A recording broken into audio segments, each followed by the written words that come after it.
Hey, folks, welcome in. Impromptu live. Alabama did some portal work today. It was kind of quiet, a little unexpected, even. So we want to talk about it a little bit, as well as the outlook now for Alabama's offensive line moving forward into the 2026 season. There's two schools of thoughts on this, so definitely want to discuss it. So if you guys are living under a rock and don't know what I'm talking about, today, kind of almost out of seemingly nowhere, news starts breaking that former Mississippi State offensive tackle Javin James was on campus in Tuscaloosa, and very, very quickly the thing started to heating up until he committed later in the afternoon. Really good get for Alabama. Really good get. And before I want to preface everything we're going to talk about in this live by saying, I know a lot of people have a negative view of where Alabama is right now. A lot of people are on the other side of that fence, and they expect Alabama to win a national championship no matter what. I'm going to try to keep it as realistic as possible without going overboard and being uber negative. I'm trying to find a balance that you guys like. It's really difficult. If I'm positive about Alabama, I've got half the audience pissed off because we're going to suck next year and blah, blah, blah. You're not being realistic. And then if I'm, critical of Alabama, they're telling me I'm being too negative. So trying to find some balance here. It's not easy, but we're going to do the best I can. It's just me right now. Jeff might pop in. He's at work. So, production stuff may happen. Hopefully you can hear me fine. Somebody in the chat, let me know if we sound good, if we look good, what's going on. And so send in your questions. We'll talk about it. We'll do the best we can to answer them. But yeah, mainly, so Alabama gets a commitment from Javin James, big time, right? Alabama needed to basically retool this offensive line, and that looks like what the staff's going to do. I've said it in a lot of videos. There were 3 areas of concern right off the bat that Alabama really needed to address in the offseason, the offensive line being one. The defensive line quickly became one due to portal exits and guys going to the draft and things like that. And then obviously special teams. Well, the staff has done a good job of rebuilding those units. Thank you, Pate. Appreciate you. They've done a really good job of rebuilding those units, but the question remains is how good will they be and what's the realistic expectation for them going into 2026? Well, we're going to talk about that. But let's cover this new commit first. James comes in from Mississippi State, played at Akron for a couple of seasons before he transferred to Mississippi State. 6'5", 320-pound offensive tackles, got 2 seasons of eligibility remaining. Like I said, was at Akron, transferred to Mississippi State. That experience definitely likely, I think, correct me if I'm wrong, going to be the most experienced offensive lineman in the room as of today. Moving into the 2026 season. He had 21 career starts across Akron and Mississippi State. And that is definitely something that Alabama needed up front big time. There was the potential that Alabama was going to start all sophomore on the line. Still could happen depending on how this thing shakes out. We'll talk a little bit about that in a minute, so don't go anywhere. But really, they needed some experience. And there was kind of there's a philosophy right now. Everybody's moving towards this model of go get the older guys who have played a ton of football. And I get it and I respect it. I get it. Indiana won with that this year. The other side of that coin being go develop the high school talent, create a culture in which they'll stay. So Alabama's trying to find a balance between the two things. No, I don't mean to keep doing the 6-7 with my hands, but they're trying to find a balance between the two things. I don't know where they're landing right now. This portal class is good. It's supplementary. It's exactly what they need to come in and supplement what they already have, what they've recruited from the high school level. You just have to be concerned about the inexperience in the youth, and a guy like James helps with that right off the bat. So why he's a good fit for Alabama, let's just knock this out. SEC experience matters. I was listening to Clint earlier over at Cover Crimson. He's absolutely right. Doesn't matter what school they come from, where they come from, being an SEC offensive lineman, starting offensive lineman is important. in this conference. Alabama, we all know, has to figure out how to run the football. It remains to be seen if they're going to be able to do it. It remains to be seen if it's even going to be a priority. I know a lot of you are going to be watching this, and in the comment section, you're going to be like, it doesn't matter who we get on the offensive line or running the football as long as Coach Cap is there. I understand your concerns thoroughly. I do understand your concerns. Did a video earlier today discussing looking at the offensive lines and sacks allowed under his career since 2012, and it's not good. So I hear you. But this is what we're working with, right? So in 2025, he started 12 games for Mississippi State, including he played 9 of those at left tackle. Obviously, this is a very, very important position, especially considering that Alabama, Keelan Russell, and potentially Austin Mack, whoever the starter is going to be, are right-handed quarterbacks. Logged about 856 total snaps in his career. He shows he can handle a high workload. He's durable, which we need. You want your offensive linemen to be durable, of course. I think about 457. I might be wrong on that number. It might be 56, somewhere in there, but were pass sets. All right. And so on those, 25 of those were legit pressures last season at Mississippi State, and he only allowed just 3 sacks in that time. Now, I went back and was watching him this morning. It kind of started to get the word that this was a guy that was going to commit. So, you want to watch and kind of get up to speed. And I started watching. Of course, the first game I pick is the Texas game. And I get about halfway through it before I have to do some stuff for work. And everything I'm looking from number 77 at Mississippi State looks really, really good on tape. All right. Looks really, really good. Take a break, come back, watch the second half later, and boom.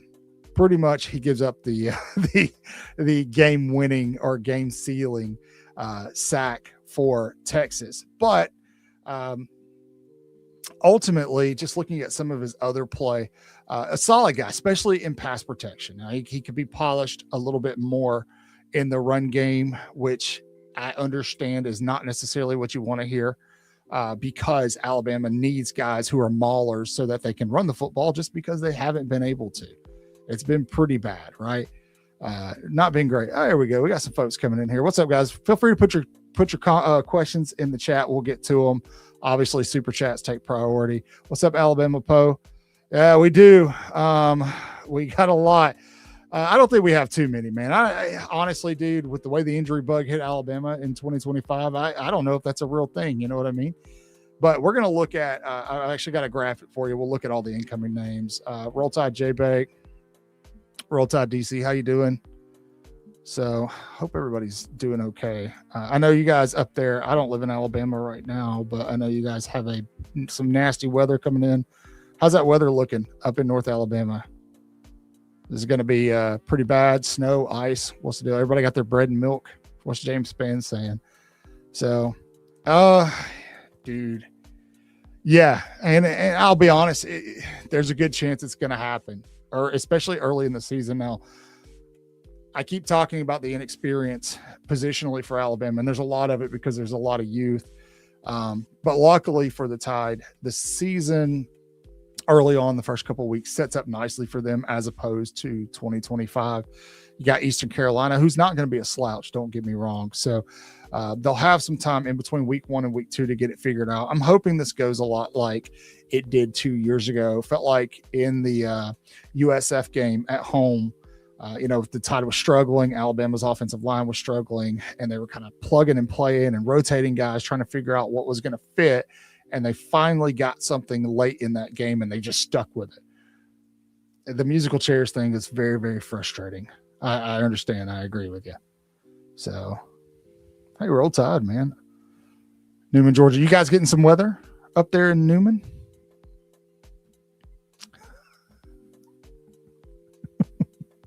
It's good stuff. Oh, man. Well, be safe, dude. Don't go anywhere. Southerners don't drive in ice, man. We just don't do it. But let's get back to talking about James here. Some aspects of his game that I think he needs to work on, just looking at him. I looked through. He did have 6 penalties all season. Good discipline and fundamentals, but a lot of those were holding. So he's a little bit injury prone, or not injury prone, excuse me, penalty prone. So it's definitely something you want to keep in mind with him. But also considering that he's got experience at both tackle positions, he's got some versatility in there. So, it's a very, very good get. Now, the question becomes, is this a depth piece? I don't know. I'll be honest. I don't know right off the bat, because you have to consider Alabama goes and gets Ty Haywood. I'm aware of the rumors that he hasn't signed yet. I don't know anything about it. I don't know how valid that is. So I'm not even going to jump into that pool right now. But, what's Alabama going to do? Obviously, Michael Carroll's he's a starter, right? He proved his worth his freshman year. He's going to be a starter.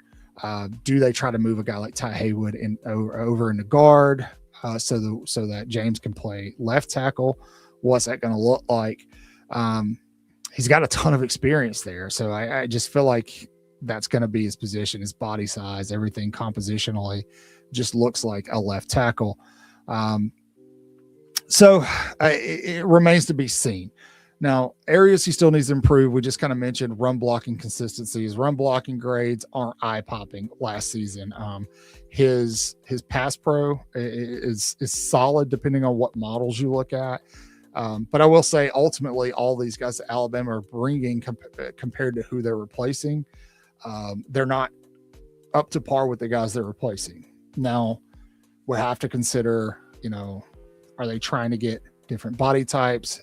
What's that going to look like in 2026? But we'll see. It's a waiting game. Here's the thing I'm not going to do.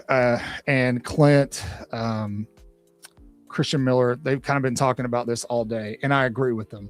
Last year, people who had kind of an in going through spring ball and into the summer were extremely high on Alabama. And a lot of that talk, got picked up and talked about and discussed. And there was this super big hype train built moving into the 2025 season.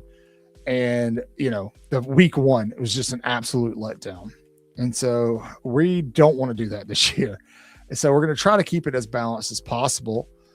It doesn't mean we're being negative. Doesn't mean we're being overly positive. We just want to be realistic, because this is a very, very young team in 2026, a very talented team.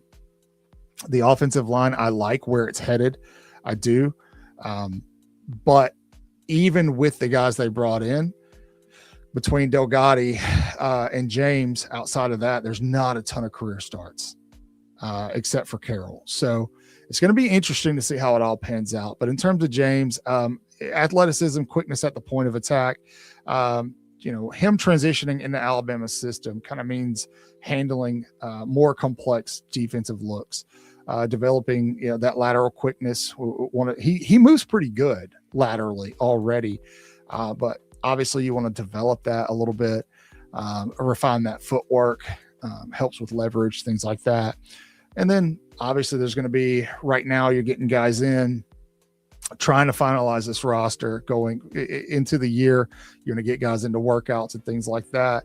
But there's going to be an adaptation period for him and everybody else coming in via the transfer portal to get used to whatever Ryan Grubb, Kalen DeBoer, Coach Cap is teaching them. Now that's assuming there's no coaching staff changes that could still be on the horizon. I don't know. I have my thoughts on whether there should be or shouldn't be, but I'm sure you do too, right? So, but I think this is a solid get. You know what I mean? Yes. Yeah, Willie. Absolutely. Absolutely. Too happy too soon. But I think this is a solid get. And I really do like the way Alabama's offensive line looks right now. Let me bring this up so you guys can see everybody that they brought in. So this is everybody the Tides brought in. Caden Strayhorn from Michigan, of course. Racing Delgatti, the Cal Poly transfer. Ty Haywood from Michigan. He's the one that there's rumors going around that he hasn't signed yet. We'll see. You got Ethan Fields, Javin James, and then Nick Brooks from over at Texas. So Alabama loses a ton early on. It hurts. It stings. I get it. Everybody's kind of panicking. I was very unsure about the offensive line too a week and a half ago. And I'll be honest, it still makes me a little nervous moving forward just because, you go and get a couple of guys who have some experience. but ultimately overall, what's it going to look like? And how do we temper those expectations so that there's not a major letdown, you know? And then we have to consider that there are other variables at play here outside of just personnel. Yes, they absolutely did. They did have 1,000-yard rusher. But they also had a different offensive line coach at Washington. Scott Huff, I believe, was, chat, correct me if I'm wrong, Scott Huff was the offensive line coach at Washington, and he is now somewhere coaching tight ends. I can't remember, up in the league. And so different stuff, man. So yeah, and that sucked because you looked at what Washington did under Kalen DeBoer and Ryan Grubb with that, you know, what the wide receivers did, what Michael Penix Jr. did. And then you look and all of a sudden you're like, bang, they got to have 1,000-yard rusher. That's promising in the SEC. It's promising, but there's a little bit of, I think, this is just my opinion here, there's a little bit too much finesse going on. And Alabama has to return to those physical roots that we're used to, right? They've got to return to those physical roots. And if they don't, you know, it could get ugly. And that's not what we want. That's not what you want. That's not what you want to hear. And so you look at every national championship team in recent history, and they're physical in the trenches. Alabama has not been. I think some of it is a mentality issue. They've had the bodies to be physical. Some of it is probably coaching. Some of it is probably being coached, you know, being able to be coached up. So you can make a lot of excuses, but at the end of the day, a lot of people didn't do their jobs. And that's where we ended up, So just my thought. Let's look at some of your questions. Yeah, Dylan Johnson. That's right. Nothing of yet. This was interesting. It felt really confident about him for a while. And then things just kind of went quiet. Now, I will say I would not be surprised to see Alabama get another linebacker out of the portal. I like what they have right now. I really, really do, especially the off-ball guys. But, yeah, it's just going to be a wait and see there. I don't know. And then for those of you who are kind of banking on Nico Brown, I don't know if you saw the Yale wide receiver with the outstanding numbers. He ended up committing to Stanford. So that's where we are there. So Haywood hasn't signed. That's the rumor. That's the rumor going around. There's nothing credible to suggest that. We'll see. Hopefully they get it done and they learn their lesson with Smothers. But yeah, we don't know for sure yet. So Huff did. Is that who you're talking about, Willie? All right. Interesting. Very interesting. Very interesting. Whew. Did you guys see the new hire Bama had yesterday? Yes, no? Sherman Wilson. Let's talk about Sherman Wilson for a second, then we'll go back to O-line play. I think you guys will like this. Actually, let's get to we got some super chats. I'm going to get to those. I love what you do, brother. Even with the crap audio, sometimes I'm always going to tune in. Hey, man, I think I fixed it. But now I had some issues with the visuals not tracking with the audio on par.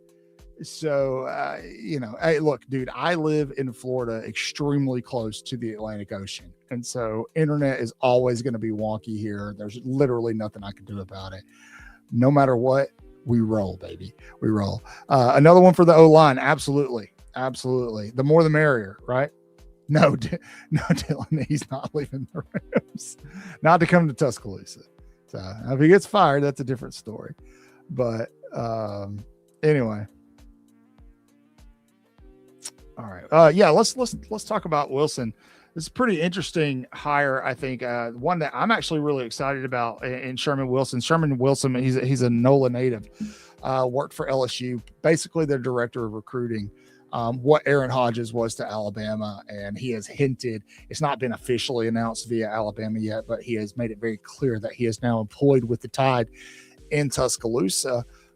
This will be really interesting because obviously this coaching staff at Alabama their focus is major recruiting at the high school level. If you guys aren't tracking right now, they're on the trail and they are working their absolute tails off. They've got a 5-star offensive tackle coming in on January 31st for a visit. Kalen DeBoer's flying helicopters all over the place, visiting 4-star players and things like that. But it's cool here because, and I got to thinking about it last night. Obviously, the main contender for Louisiana State talent is going to be LSU. Lane Kiffin does not focally recruit at the high school level. Now his strategy might change at LSU, but at Ole Miss, he definitely did not. He's called the portal king for a reason. So it could potentially open up a pipeline for Alabama back into Louisiana and even Texas with those connections, which will be interesting to watch as we go through the recruiting cycle. Because again, I think Alabama's focus is let's try to create a culture that folks don't want to leave once we get them on campus. And it's worked so far. The only person they've recruited at the high school level who hasn't left is Micah DeBose. And then, let's recruit at a high level out of high school and work on developing that talent. We're going to find out how well they can develop it here in 2026 because a lot of that talent they recruited is going to be playing. So, all right, let's go back to the comments. What's up, Steven? You doing all right, man? It's a little impromptu live just to talk about Alabama's latest commitment out of the portal. Now, I don't think Alabama's done. By any stretch of the means. I wouldn't be surprised if they went after another true edge guy. They don't necessarily need it, getting Zulu over there from South Carolina. But, if the plan is to use him at Bandit, they may still go get another guy, or maybe they go get another linebacker, HaHa's brother. There's still some options there. Alabama, I think, is just my opinion, staff's going to do what they want. I do think that they need to probably go after another running back and another wide receiver. I think they're set at offensive line. I'm comfortable with it. Even if the injury bug hits, this line's going to be young, but they've got enough depth there. It'll be inexperience, but they've got enough layers there to kind of cover down if the injury bug hits like it did last year.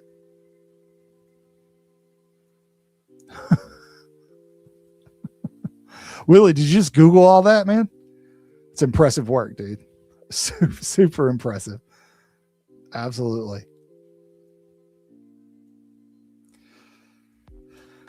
Well, yeah. So, look, Gage, you've got a sect of the fan base that wants to watch the world burn. And you got a heavy portion of the Alabama fan base who is, I believe, they're really struggling to come to terms with not just what Alabama is right now, but what college football is as a whole, because it's changed so much. It's unrecognizable. College sports in general are unrecognizable. I know the Charles Bediako news is kind of funny for Alabama fans, but let's be honest, man, that should never happen. Like, it's not good for college athletics. And so they're struggling. They don't know how to deal with it. And they're overly negative. They're pissed off, and they've got nowhere else to focus that attention. So they do on social media. But you're right. It does have an impact, especially in today's age where everybody's looking at Instagram. I scroll through my TikTok sometimes. I know TikTok, but I scroll through it sometimes, and there's players, that Alabama's tried to recruit, or players that are from Alabama who, they're on there live playing games, and you get on there, they're just playing games with friends, man, live. And you get on there in the comment section, it's just going nuts. I saw one with Fagans over at Auburn. He's got Deuce Knight on the live with him. And dude, the fans are just reaming Deuce about leaving Auburn. And, I get it. They're upset, but people care. They're passionate. And I respect that. I understand that. I for me personally, I love the University of Alabama, but I think there's got to be a line, right? There's got to be a line that we don't cross, because to present it, first of all, it does turn people off, not just players, but also potential future coaches. Everybody wants Kalen DeBoer fired, or the folks that want Kalen DeBoer fired are the same folks that are spewing venom online. And if he does get fired, nobody wants that daggum job. It makes it hard for a coach to find that. The pressure there, it's a lot. It's a whole lot. Now, Kalen DeBoer's done a lot of that himself. I find it very interesting that Nick Saban said what he said, in the national media after the Rose Bowl, like, hey, I think he's doing a good job, but that's not the daggum standard, right? And Nick Saban's right. I don't think the standard should ever change, right? I think as Alabama fans, we should expect Alabama to be competing for national championships year in and year out, right? But we also have to understand that that's not the reality of college football anymore, right? So it's okay if Alabama doesn't make the playoff next season, right? That's okay if they just miss it. Now, if Bama gets blown out and loses 7 or 8 games, all hell's going to break loose. But if they miss the playoffs by 1 loss or something like that, okay, next year, right? Next year. But when that becomes the trend, that's when we've got a problem, right? And so it's been we're 5 years removed from the 2020 national championship. It's harder than it's ever been to win a natty. It's going to be harder. Maybe even impossible to build a dynasty or go back to back. Don't believe me? Ask Georgia. So yeah, Seth, sorry, way off topic, but yeah, I saw him come open earlier. I haven't got a chance to look at him yet. What do you think about him, Seth? Tell me in the comments below. Give me your expert analysis, sir. I'll put it up on the screen. So nothing much. Just talking about Alabama. The Tide got my offensive tackle from over there at Mississippi State, right down the street over in Starksville. Hey, Jeff, how's work? You doing okay at work, Jeff? Hope you're having a good time. So, Army, I agree. I agree with you. I agree. But at a certain point, criticism becomes venom. And I think that's where people kind of struggle. And I get it, man. Here's the thing. What happened to Alabama, especially in that Rose Bowl game, that was absolutely embarrassing. Like it was gross. It was hard to watch. It was hard to swallow. Not just because it was a straight, beat down, but because Indiana used the same formula Alabama used for years and years and years and years, and then did it to Alabama and showed, hey, this still works. Right. I saw so many people flooding the social media. Well, Alabama missed the ball and didn't hire Curt Cignetti. Curt Cignetti was already hired at Indiana. Like he wasn't available. But that aside, like I get it, man. We don't know. There's an uncertainty whether this West Coast stuff is going to work in Tuscaloosa.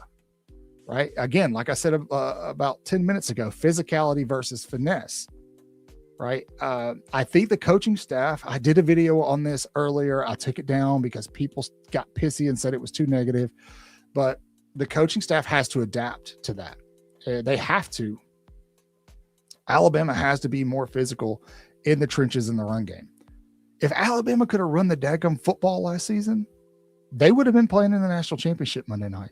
I am 100% convinced of that.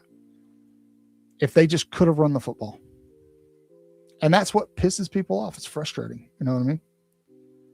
So it's a good question. What would be my rules for NCAA transfer portal if you're above everything? What would you change about the whole thing? First and foremost, if NIL is going to stay, contracts, legitimate contracts, and we're talking multi-year contracts.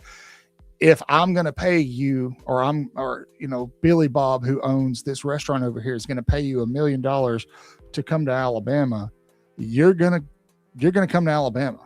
If we're going to pay for your school still on top of all of that, you're going to come to Alabama and you're going to stay at Alabama. If you leave Alabama, I think that there has to be a fiscal responsibility, maybe to pay some of it back. Also, I think we need to go back to the old rule where if you transfer, you sit out a year, you go JUCO. I think that would fix a lot of this. Lot of it. Byron, you're not wrong. That's another aspect of this. If you run him off, there's nobody out there to replace him right now. And I know a lot of you are going to say Jeremy Pruitt, but I don't think Alabama's going to go after somebody that controversial right now, which I personally don't understand why he would be a controversial hire, but ultimately overall, he definitely would be. It's why Alabama, I don't think ever realistically went after Lane Kiffin when Nick Saban retired. Yes, Lance, 2-year signings. I agree. Yeah, I did a video on this earlier today. I brought this up in a video with Ryan Grubb at the helm. Seattle was like 5th worst in the league running the football, and this year they're top 10 in the league, something like that, running the football. I think that was at the end of the regular season. So take that for what it is. Oh, let me get that off the screen. So that's what they said about Sheila. So yeah, Lance, I saw some people talking about this. It actually may have been you in Clint's chat that was talking about this. I think some of it is body types, but some of it is not. Some of it is more technical ability, right? Some of it is, sure, if a tackle is going to be as big as Caden Proctor, that's great, but can he move better than Caden Proctor? This is initial look, right? James, I think he moves laterally a little bit better than Caden Proctor, just a little bit, right? Again, his game where he needs to be refined and better is the run game. But you could have said that about Alabama's entire offensive line last year. So I think it comes down to those little bitty things, it really, as opposed to body size. But also, man, they're working with what's available. So, if they had a lab and could create their perfect offensive lineman, I'm sure they would, man. I'm sure they would. Yeah, I saw that too. Like the day he committed, I went back and looked at that and I was like, oh, shit. That's why we didn't do a video when he committed. I saw the same thing you saw, man. I was like, nah, okay.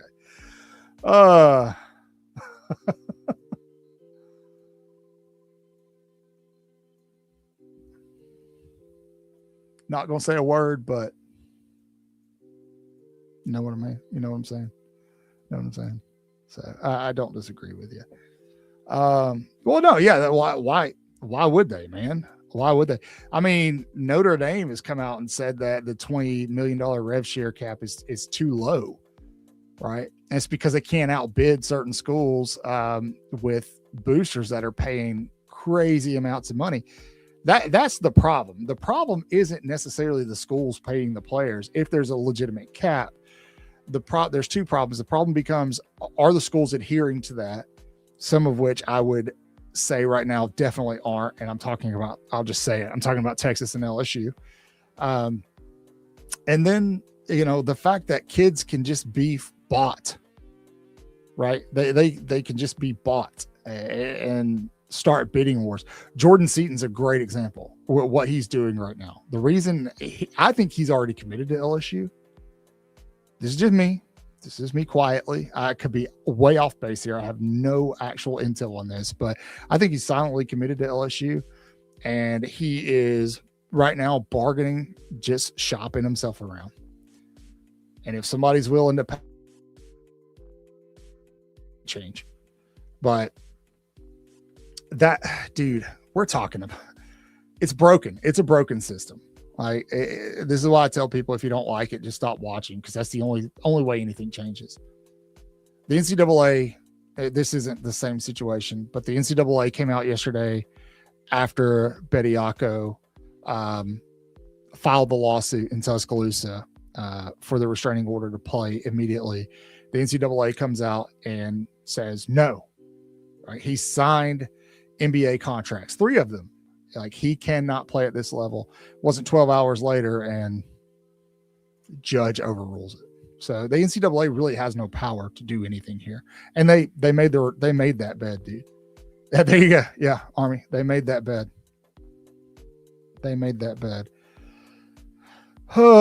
Top 5 coaches. Sure, why not? Young POV, I'm going to disagree with you. And I think you got to move Signetti to number 3 right now. He's got a national championship. Look, I know a lot of people don't like it. I know a lot of people don't like the age of Indiana's team this year, but what they did was pretty historic. And them being able to do it, sure, they're all 23 years old, but they're not blue chip guys. Them being able to do that, I feel like that's got a lot to do with Cignetti. Like, I don't want to take away from the coaching job he did this year. So I'd put him at number 3. And I'd put Kalen DeBoer at number 4 just because he's beat Sark. It's crazy that you've got active head coaches who have multiple national championships who aren't in this top 5, but they're not keeping up with the times. Sorry, Devo. Mr. Sweeney. Stephen Burton, shout out, man. Thanks for the $20 super chat. Stephen, how's your week going, buddy? Let's just chat, you and I, for a second. Let's have an intimate moment on camera. Verbally. Never mind. I'm taking it too far. Thank you, Steven. Steven's never going to give a super chat again. He's like, that's uncomfortable. Yeah, I agree with you. Well done. Well done. Very well done. I like it. Good, man. I'm happy to hear it, dude. Can't complain. Wouldn't change anything if you did, right? So, all right. I'm okay. I like this. And a linebacker. I want one more linebacker. I'm feeling good, man. I'm feeling good. I'm really interested in this bandit position. I'm not going to get into a ton of detail. I did a video on it earlier. I tried my best. Look, I'm not Clint Lamb. So that dude knows more about football than it just Clint's off the charts, man. But I tried to do my best Clint Lamb impression, and I failed miserably, but it's still worth a watch. Talked about that bandit position. I'm really interested to see how that pans out with, Jameer Matthews coming in, you got Nolan Wilson, Malik Franklin discussing that, Alabama wants to use him in 3-tech and wants to put a lot of weight on him. So should be kind of interesting, but I agree with this. One more wide receiver I'd be okay with. I don't think they necessarily need to unless they've got the money to spend. Would love to see a good running back, a proven running back. It doesn't have to be some big name, but I'd love to see a guy with some experience. And so we'll see. We'll see. But that linebacker, I agree. Still looking at HaHa's brother, and then potentially the guy from Miami.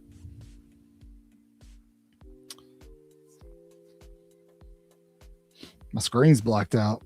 Is my screen blacked out, chat?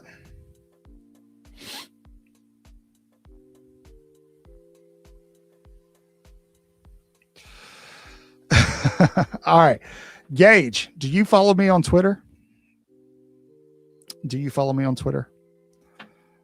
I'm assuming not. Okay. When that got posted by On3, I immediately retweeted it and said, this is bait.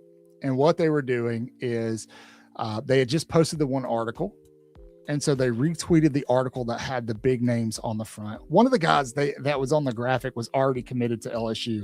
The Prince, the Ole Miss edge. And to make it seem like it was one of those 3 guys, Damon Wilson was on there. Somebody else was on there. It might have been Jordan Seaton. And of course, everybody's clicking the Grok button, trying to get the AI to break through the paywall to read it. And Grok is telling a lot of people it was Jordan Seaton. And I was all day like, no, dude, it's not Jordan Seaton. Alabama's not getting Jordan Seaton. They don't want no part of that crap show. Somebody reported earlier he's charging $100,000 per visit, by the way. But anyway, it was James. It was the offensive tackle from Mississippi State. And they said when they said top portal commit, they were talking about one of Alabama's top priorities, not one of the top commits or one of the top available players in the portal. So it was a little play on words, a little clickbaity, trying to get you guys to click on it and read the article is what they were trying to do. Yeah. And then, I took a screenshot of it, posted it, and said, this is Alabama fans get their hopes up because of stuff like this. And then, when they don't happen, they get mad at everybody when it's crap like that, man. Like, I'll be honest. There's some times where, I'm selective about what I put on a thumbnail. I'll put certain verbiage because views are down, but I never try to honestly just completely mislead somebody on what the topic of conversation is. And that's what that was today. It was really frustrating. Somebody tell him. Thank you for the $10 super chat, by the way. Thank you for becoming part of the Waaaay Offsides family. I'll run the graphic for you, man. Let me do the thing. I got to do the thing, okay? You can find us everywhere. Waaaay Offsides. That's a way with 4 A's. 3's not enough. 5's too many. 4, just like in the word Alabama. Skip, tell him. Waaaay, this is all caps. Waaaay. Waaaay. Thank you, Skip. Fun story. He's actually reading something from us. That's actually us he's talking about. So, hey, look, man, I'll take a visit to LSU for a tank of gas and some beignets, brother. I don't even need the 1K, bro. Give me a place to sleep on Bourbon Street and some beignets. I'll be there.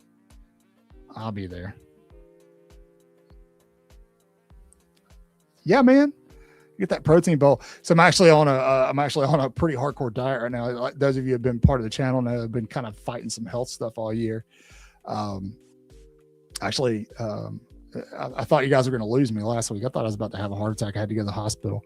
I'm okay. It was just gas. But anyway, yeah. So Chipotle's kind of been like, that's where I'm going. So Chipotle, if you're watching this, sponsor me. Give me free food. So thanks, Gage. That's awesome. I appreciate you. I really do appreciate you guys that have been watching and locked in with us for a long time. This is your show. We try to, we don't take ourselves too serious. Like we talk to a lot of people around Alabama, right? We talk to, you guys see it. We've had Clint Lamb on, EG, Justin Smith from Touchdown Alabama, Nick Kelly. We're going to try to get Christian Miller on soon. His schedule's absolutely insane. And I haven't asked him yet, but for those of you who are in tonight, Trent Seaborn will be on with us very, very soon. Last year we had Xavier Griffin on. I had a ton of folks on this past year. And so we try to make it entertaining, but at the same time, we're not like insiders who are embedded into the program. And there's very few of those. And the majority of those are working behind paywalls. That's not us, man. We're just regular dudes who like talking Alabama. Sometimes we're right, sometimes we're wrong. But ultimately, we just want to make sure you guys have a good time. My strong suit is trying to be entertaining and just talking about stuff like I know what I'm talking about, and sometimes I just don't. So thank you, J-Bake. There it is. They are, yeah. He followed Jeff actually on it. Which, by the way, I don't know what's going on X. You guys help me out, man. Like I don't know. Like I've had a rough day on socials. Yeah, so YouTube's been tough too today. I don't really know what's going on. Oh, you're a trucker. Well, that's pretty cool. First of all, so Waaaay Offsides is the name of the show. I'm Cotton. You just call me Cotton. My real name's Michael, but you can call me Cotton. It's what everybody that I associate with calls me. And then there's Jeff. Chris and Bill pop in from time to time. They've both been pretty busy lately. But since you're a trucker, we also are, and Jeff is struggling to keep up with the episodes. So, but everybody say thank you, Jeff, in the chat. But Jeff has been putting all of our stuff up on Spotify and Apple Music. So if you listen to podcasts while you're driving, man, it's right there for you. Thanks, Gage. Appreciate you. Thank you, Gelato. Gelato's a OG, been around a while. Thank you for the super chat. He says, Roll Tide, do you think Bama needs to take less high school players and focus more on the transfer portal? I think they could find a better balance. Yes. Yeah. But I also feel like the jury's not out on what is the most appropriate way to do it. Right. When we look at the transfer portal, there's been some success stories for sure. But there's also been some massive failures. FSU a couple of seasons ago. And so, Lane Kiffin got Ole Miss close this year with the portal. And so I'm starting to lean towards, they need to probably be more aggressive in the portal. Here's the thing. If Alabama's going to lose talent to the portal, every season, which we can just go ahead and say, yes, that's likely going to happen, right? They've got to figure out a way to replace the talent, the production and the talent they lose with equal or greater, right? I'm not convinced all the way across the board that it's happened in this portal cycle. I think that they whiffed on a couple of guys early that they would have liked to get more involved in. I think they got absolutely played by Hollywood Smothers. You guys know that. It was just dirty. But yeah, I do think that Alabama's got to find a better balance. Now, I think their bread and butter is always going to be high school. It's always going to be high school. When we talk to these recruits, Jay Clay, Xavier Griffin's mom, we had Jet Thamala on. He talked about it. Jabarius Garor, who, if you don't know him, he's 4-star edge, committed to Alabama in the 2027 class. We did an interview with him. It's on the channel. You can go find it. They all talked about the culture under Kalen DeBoer. These players love the culture. So ideally, and Courtney Morgan discussed this on National Signing Day, their goal is retention of the players they bring in who are playing on Saturdays. But again, you have to assume, the assumption has to be moving forward until something changes, that you're going to lose a ton of talent in the transfer portal every year. That way you have a logistical plan, you have a strategy in place to attack that portal. Because if you're not replacing the level of talent that you lose, then you've got a deficiency, right? And that's why we're kind of pumping the brakes on this whole Alabama's going to be competing for a national championship thing in 2026. I'm not saying that they can't, but realistically, there's a lot of question marks. There's a lot of question marks. And I don't want to lure anybody into this false sense of Alabama's going to rule the world in 2026. I think when you look at the roster and the age, it makes more sense to talk about 2027 as opposed to 2026 in terms of them being competitive. But again, it's a very talented roster that's going to be in Tuscaloosa. And then, there's a lot of people who don't have confidence in the coaching staff to get it done. So that's just me, but thank you so much for the super chat. All right, let's take a look. Oh, thank you, Willie. Thank you, man. Listen, Willie, if I ever post anything that pisses you off, just ignore it, okay? You don't have to unfollow. By the way, Willie, I got a question. I'll wait for you to answer it. Did you happen to ever see an image of Ryan Day with a nipple ring that went super viral all over social media? Did you happen to see that at the beginning of the football season? I'll wait for you to answer in the chat. No, chat, don't tell him. Don't tell him. Don't tell him. It's a secret. Jeff, buddy, I don't know how you keep up with all these comments, man. This is difficult.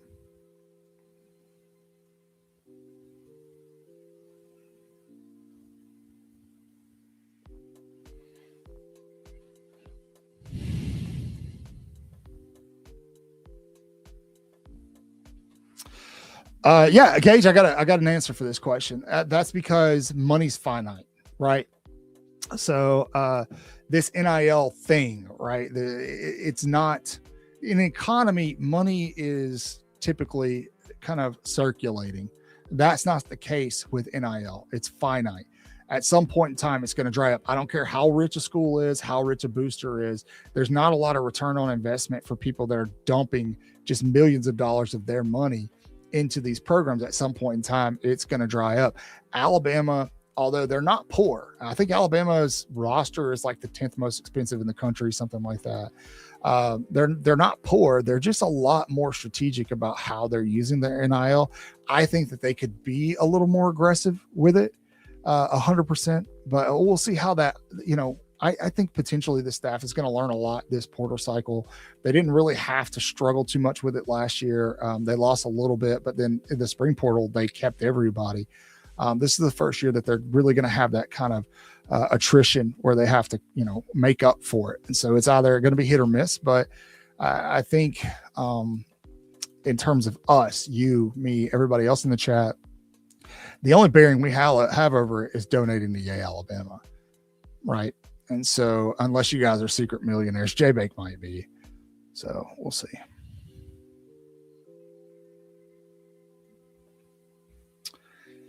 Yeah. Yeah. Bama Boy Davis. Yeah, that. I hated to lose him. production, about 600 yards on the year. Wasn't anything flashy that was jumping off the page, but he was not great in terms of blocking. He was one of the worst on the team. So if Alabama can go get another wide receiver who can block, and Alabama's going to ask their wide receivers to block this year, I would imagine if they don't, I think there's some games where we saw certain wide receivers not playing and folks were like, oh, he's got to be dinged up and this and that. Not just Ryan Williams. And that was why they were sitting him, is because they weren't blocking. They weren't doing the entire job. You know what I mean? Let's go all the way down here. Yeah, Steven, I agree. They have to be like, we don't have it like Texas. We don't have it like Oregon. Like, that's just the truth. Accept it. It is what it is. But that's okay as long as Alabama is using it strategically. And I think they are. I think they could be a little more aggressive in the portal next season. I don't know, especially along the defensive line. If they actually replace the talent that they lost, that remains to be seen. But there's some concern there for sure.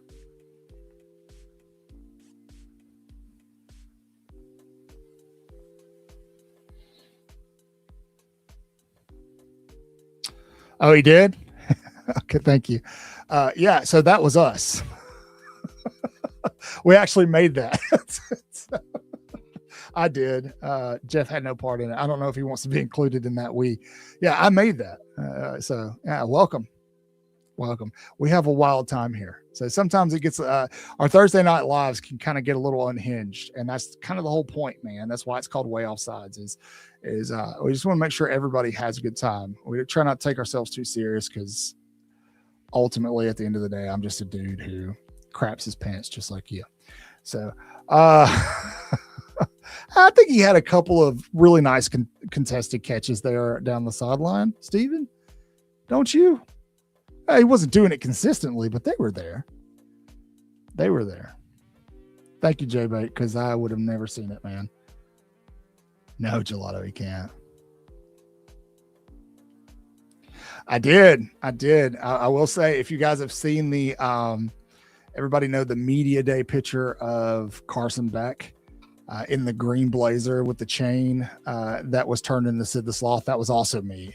I did not think to brand that or the Ryan Day photo before I posted them, but yeah, those were both me. So absolutely. We will. If you're talking about those, certainly.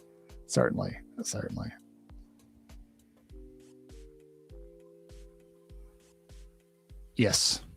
Unlikable is putting it nicely, Lance. I expect a more colorful explanation or descriptive word from you. Don't do it in the chat, because our algorithm already sucks right now. So don't do it in the chat. But yeah, absolutely.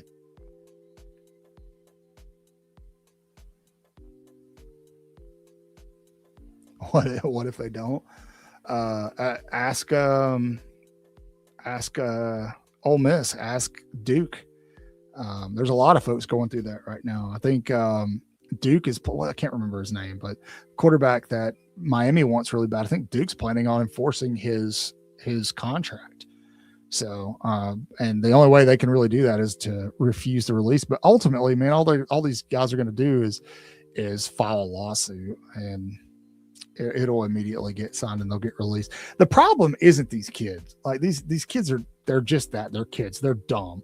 For those of you who are a little bit older, or we were all young too and just stupid and didn't know how the world worked.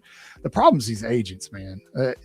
Like, it's so unregulated, and the fact that you can just go, I could just tomorrow be like, you know what, I'm going to be an agent. Hey, man, you're really good at football. Let me represent you. I'm going to make you millions of dollars, and then just shop this kid around, not knowing at all what I'm doing. Is, that's the biggest problem.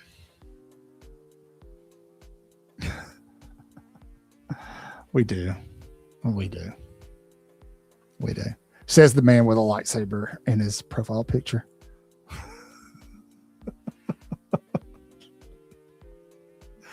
They got a good track record, Lance. Come on. Golly. But anyway, all right. So, outlook for Alabama's offensive line. Let's talk about that a little bit. We're almost at an hour. We went a lot longer than I expected to. Sorry, my camera just went funky. Went a lot longer. Yeah, they did. Went a lot longer. These are not. Anyway, sorry, never mind. Jeff, I was making a joke for you. They are, Willie, and they absolutely should. There's got to be some, dude. There's got to be some kind of accountability. There has to be. Like, this is just the Wild West, man. And anywhere else, if you do what some of these student athletes are doing, you're getting sued, man. It's the same thing as like signing a non-compete clause for a company. It's the same freaking thing, but whatever. Yeah, let's talk about the outlook of Alabama's offensive line really quick. Where do I think it stands? Well, let me bring up the graphic now. This hasn't been updated in a couple of days, but it still has names on it. So if there's a couple names on here that you don't see, don't panic. It's just because we haven't updated it.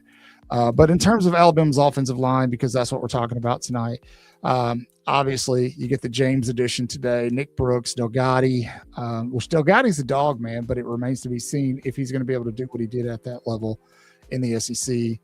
Ty Haywood, who I think will be a very, very good addition. I covered Ty Haywood extensively coming out of high school. And I really do think Haywood's going to be really, really good. Caden Strayhorn, I'll be honest, I'm not super excited about. Same with Ethan Fields. Feels like more of a depth piece. When we look at what Alabama has, Mal Waldrop Jr., they lose Micah DeBose, Bryson Cooley, Chris Booker, Jackson Lloyd, Bear Fretwell, Will Sanders, Jared Daughter, and Tyrell Miller. Super duper young. Super duper duper duper young. Super young. So what is the outlook? What can we expect? Well, I'll tell you, you can expect it to be rough to start off. No matter what happens, no matter if they end up being a national championship caliber offensive line, which I don't think that's fair. That's a fair expectation, but I'm just using it as an illustrated point. I think it's going to be rough for a couple of weeks. Luckily for Alabama, unlike last year, the schedule does set up to help them out. Right. So I say week 3, week 4, we take a really good hard look at it and see where Alabama is. I looked at it. What were they ranked? Like 120th, something like that in the country in rushing last year. They were averaging 104 yards a game. Absolutely abysmal and not okay. Again, and maybe this is Cope. You can tell me if it's Cope. If Alabama could run the football last year and take some of the pressure off of Ty Simpson, I do think that they're probably winning a national title.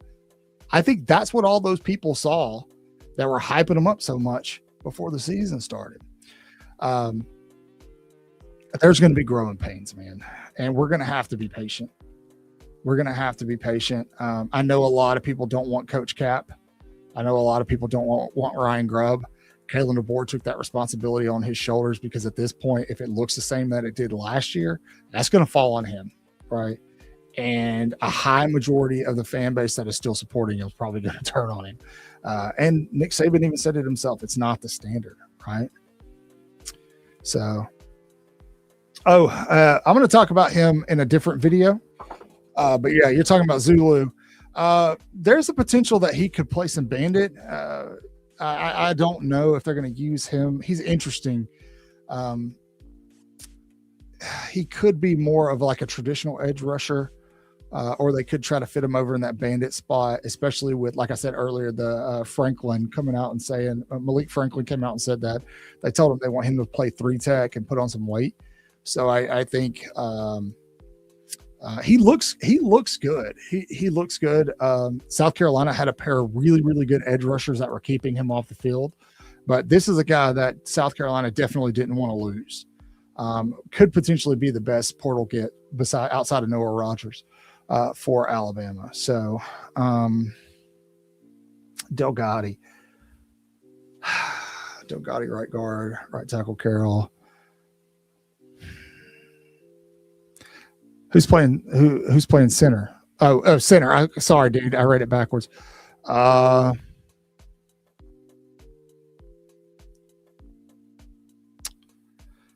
guard. Who would play right guard? Yeah. So, I mean, there's also the potential that Haywood or one of those guys or James could play both tackle positions, and you can move Carroll into guard. All right.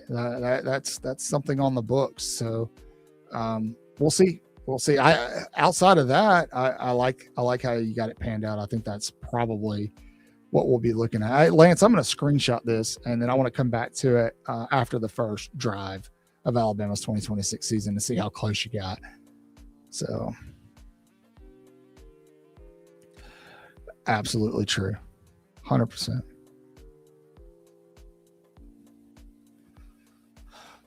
Yeah, and that's Gelato. That's what I was talking about earlier. And in that video that I posted that I pulled down because everybody got butt hurt, that's what I was talking about. Was like he has to adapt. Like Alabama has to be a traditional. Like I was listening to Christian Miller, and he brought up a really good point. He brought up Lane Kiffin as Alabama's offensive coordinator with Blake Sims, and Alabama wasn't a traditional run-first team that year. They primarily were throwing the football, but they figured out a way to where the run game was still a big staple of that offense. I think Alabama can do that. They absolutely can do that. It starts in the trenches. My hope is that the writing is on the wall for Kalen DeBoer, and I don't use this word a lot. Never mind. I'm not going to say it. I'm sorry, Lord. He has no more craps left to give, and he understands that it's do or die. Because this is a very pivotal year in 2026 for his career, and whether people will remember him as a success or a failure. So you can go off of what Chris Stewart said, that Alabama itself after the Rose Bowl knew that it couldn't run the ball, and they tried to cover it up and fix it. Maybe that's the reason Ryan Grubb kept going away from it so frequently in the season, because he just got frustrated and knew it wasn't going to work. But you also have to consider, like, does Alabama have the running back? Do they have that guy back there who's going to be able to give them that juice? Because we blame the offensive line and Coach Cap, but it's not just them. The running backs, man, it did not look good at times. But speaking of 3-tech earlier, but there are other times where, your B gap and your A gap are getting crashed, and Jam Miller is, cutting right into an edge. And so it was rough. It was rough. But they absolutely have to be able to run the football 100%. Typically they are, Lance. I agree. That's why Caden Proctor is not coming back, because he doesn't want to play guard. But yeah, I think something that will help. This is probably going to be one of the last comments we feature, but is that I know Ty Simpson was considered a dual threat quarterback, but if we're being honest with ourselves, he wasn't. Keelan Russell and Austin Mack both are more prototypical of what Kalen DeBoer wants when you look at what they were able to do with Michael Penix. Hopefully, them being able to be athletic and get outside can take some of the pressure off the offensive line as well in pass pro.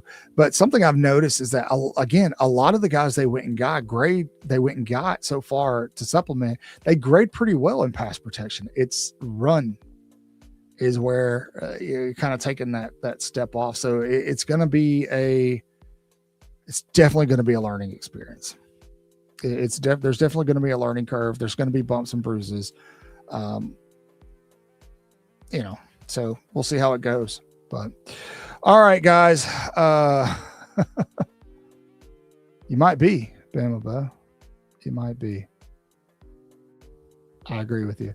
I was going to save that for a little bit later as the season progresses, because quarterback's going to be, but I agree with you 100%. I agree with you. I'll be shocked if he's not the starting quarterback. Ooh, Daniel. That's tough. I